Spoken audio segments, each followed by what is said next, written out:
नमस्कार. मी ॲडव्होकेट हर्षद गोखले. आपली कृषी माऊली या चॅनलसाठी गच्चीवरच्या बागेची माहिती मी आपल्याला आज देणार आहे. मी व्यवसायाने वकील आहे आणि माझं पुण्यामध्ये नारायण पेठेमध्ये ऑफिस आहे. 3ऱ्या मजल्यावर माझं ऑफिस असून माझ्या ऑफिसच्या वरती ऑफिसची गच्ची आहे. सुमारे 1000 स्क्वेअर फुटाची ती गच्ची आहे आणि त्या गच्चीवर मी आणि माझी पत्नी सी.ए. स्नेहल गोखले यांनी मिळून एक संपूर्णपणे सेंद्रिय बाग तयार केलेली आहे.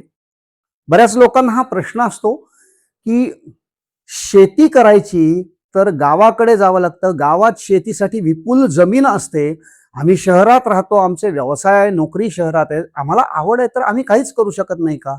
तर तसं अजिबात नाहीये. हे मला तुम्हाला सोदाहरण सांगायचंय. मी देखील आधी ह्याच विचारात होतो आणि त्याच्यातनंच आम्ही हे पुढे पाऊल टाकलं आणि आता आमची बाग यशस्वी होते.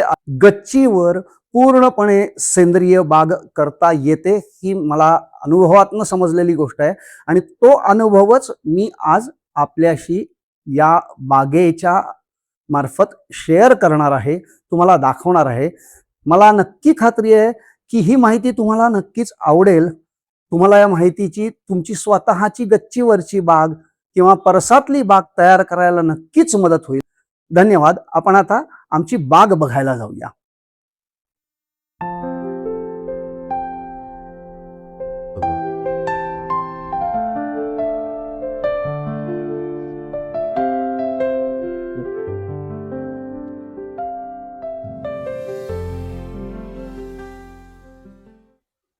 मी तुम्हाला आधी जरा बागेची माहिती देतो.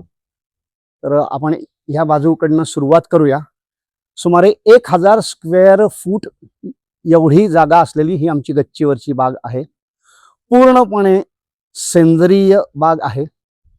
माध्यम म्हणून माती फक्त 50% वापरलेली आहे. बाकीचं सगळं लिफमोल्ड कंपोस्ट, शेणखत, पालापाचोळा ह्यापासून तयार होणारी खतं हे सगळं वापरलेलं आहे. मी आता तुम्हाला इकडे दाखवतो. एक एक तुम्ही या.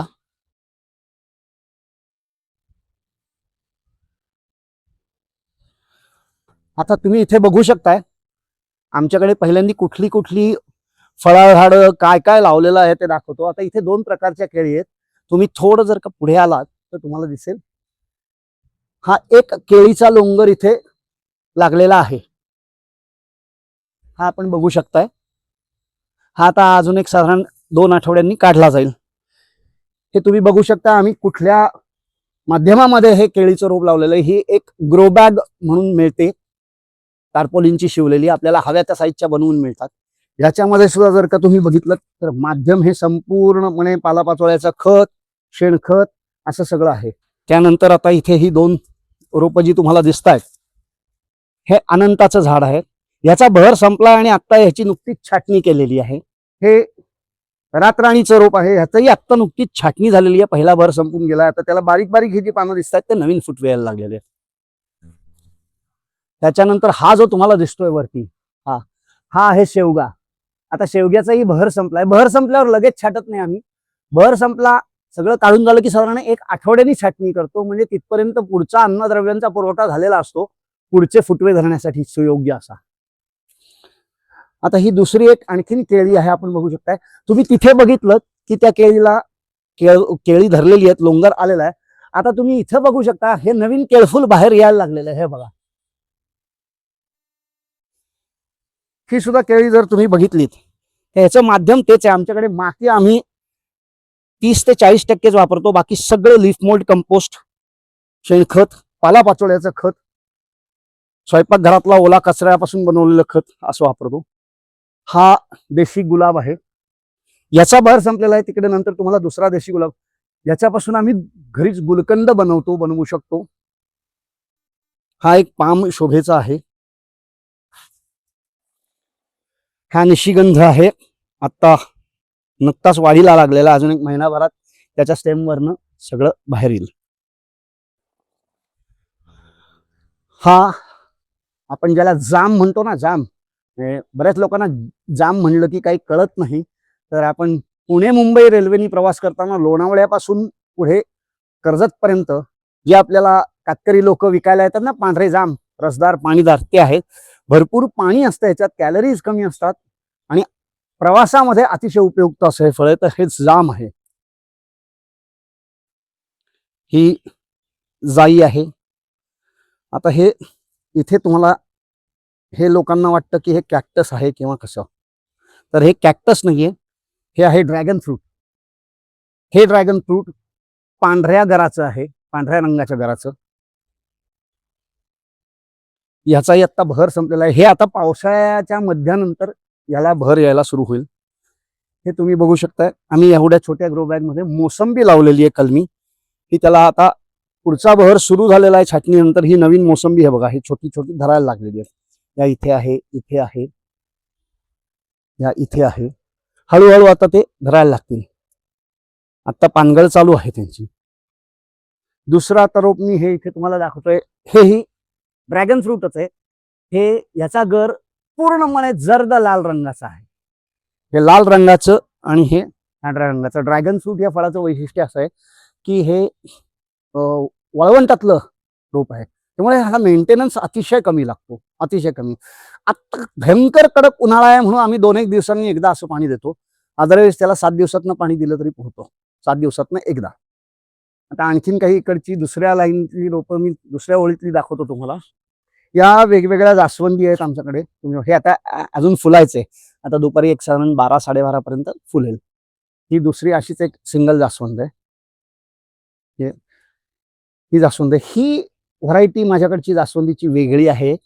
ही व्हायलेट कलरची जास्वंद आहे. ह्याचा मातृवृक्ष आम्ही आणला होता नागालँड म्हणून.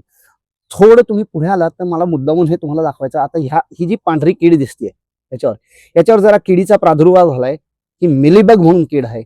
ह्याचं आता जैविक कीड नियंत्रण आम्ही कसं करणार आहोत ते तुम्हाला मी नंतर सांगतो. आता हे आणखीन इकडे बघाल तुम्ही, तर हे आपण खातो त्या पानाचे 2 वेगळे वेगळे आहेत. हे मोठं पान जे दिसतंय हे आहे आपलं कलकत्ता पान जे आपण खातो ते, आणि ही छोटी पानं दिसत आहेत हे आहे मघई. हे आहे कडीलिंब, आपला गावरान कडीलिंब आहे. याची आम्ही सुमारे जानेवारी एंड फेब्रुवारी फर्स्ट वीक या दरम्यान ह्याची थोडी थोडी करत छाटणी केल्यावर आता ह्याला भरपूर फुटवा धरलेला आहे. अजून एक 2-3 आठवड्यांमध्ये ते काढायला तयार होईल. एक जरा थोडं आपण पुढे घेऊन आलात तर बघू शकता. हे बघा, हे कडीलिंबाला अशा कळ्या धरतात आणि त्याचं अगदी जवळून बघितलं तर हे असं फुल येतं, मग त्याचं बी होतं, फळ म्हणतो त्याला, आणि ते पडून त्या ड्रॉपलेट्स मधून नवीन रोपं तयार होतात. हा एक नवीन फुलोऱ्यावर आलेला अनंत आहे. याच्या कळ्या तुम्ही इथे बघू शकता, वेगवेगळ्या आकारातल्या कळ्या आहेत. ही एक कळी आहे, ही बघा. आणखी हे आता नवीन, हे बघा, ह्या मोठ्या झालेल्या कळ्या आहेत. ही काही शोभेचे प्लांट्स आहेत. याचं महत्व असं, आम्ही हे पक्ष्यांसाठी लावलेले आहेत. याच्यावरती फुलटोचे आणि सनबर्ड्स प्रचंड प्रमाणात येतात. हे 2 वेगवेगळ्या कलरचे आहेत.